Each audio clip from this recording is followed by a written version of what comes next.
Sa ginanap na linlang teleserye version, media conference, sinagot ni Kim Chiu ang isang tanong patungkol sa panloloko na kasama sa pinagdaanan ng kanyang karakter sa linlang. Sa naman ng mga netizens, parang double meaning ito. May hugot nga ba ito sa pinagdadaanan niya ngayon? Roll BTR. Ng sugat, hindi naman siya agad-agad gumagaling. So, lahat ng panloloko, hindi mo kaagad mapapatawad. So, I think it involves time and acceptance. And para na rin siguro sa sitwasyon ni Juliana and Victor, may anak kasi sila, so may consideration din na kasama sa time, acceptance, and be considerate para sa anak niyo. Para hindi naman siya matrauma or ganun. I-set aside mo na yung hate. Pero yun nga, may time at yun nga, may oras na kailangan daanan yung proseso. Hindi naman din kasi siya in one click, okay, papatawad na kita, magbati na tayo para sa anak natin. Tama naman si Kim Chiu. Kapag ang isang tao ay may nagawa sa iyong kasalanan, hindi naman ora mismo o sasabihin ng isa rin kaibigan mo, nagigita, patawarin na yun, okay na kayo, magkaibigan na mga.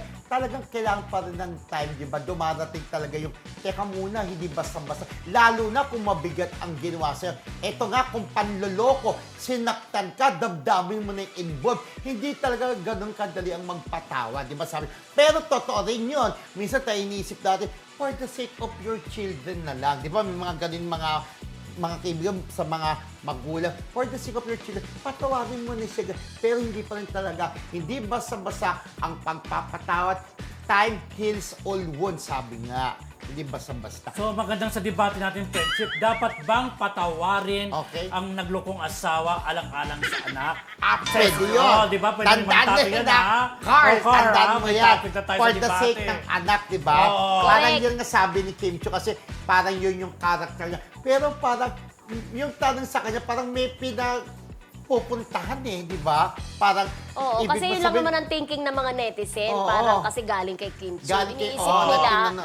na mas may malalim pa siyang pinanggagalingan bukod dun sa karakter niya bilang si Juliana. Parang inisip naman netizens, Oo. nakarelate kaya si Kim? May Samantala, panloloko siya yung kayang naganap. nanloko. Oo. Siya yung nanloko din sa serye, di ba? Oo, kasi Yung sa press ganun. ko na yan, friendship, may pinakita silang BTR na Okay. eksena na kung saan parang nagiging topic nga yung yung kailangan mong patawarin mo yung anak mo, ay yung Asawa asawa mo mo. nanloko. Dahil nagloko dahil sa anak niyo, parang Yes, gano'n. oo. So, yan ang sagot niya. Yun. Yan. So, yun nga, ang topic Pero pareho natin. silang nagka-COVID, kaya wala sila sa press Correct. room mismo. Ayun, kaya nasa Zoom lang sila. Oo. Pero kung titignan, parang wala, no? Kasi normal na rin. Pero siyempre, kailangan din gumaling, di ba? Oo. Correct. At hindi ko nakikita niya si Maricel, ha? Nagkahawaan sila, friendship, ha? Kasi, Oo, kasi nagkawa daw, kasalukuyan silang nung di ba, ginagawa nila nagtitaping. yung What's wrong with Secretary Correct. Kim? Yun, nagkahawa. What's wrong ba? What's Yes. wrong with the relationship? Ang wrong is nagka-COVID sila. Ayun si Maricel, friendship, oo. Oo, Lahat ayun. yan. Lalo Si yan. Rodel, di piltahan kasi. Yan, anyway.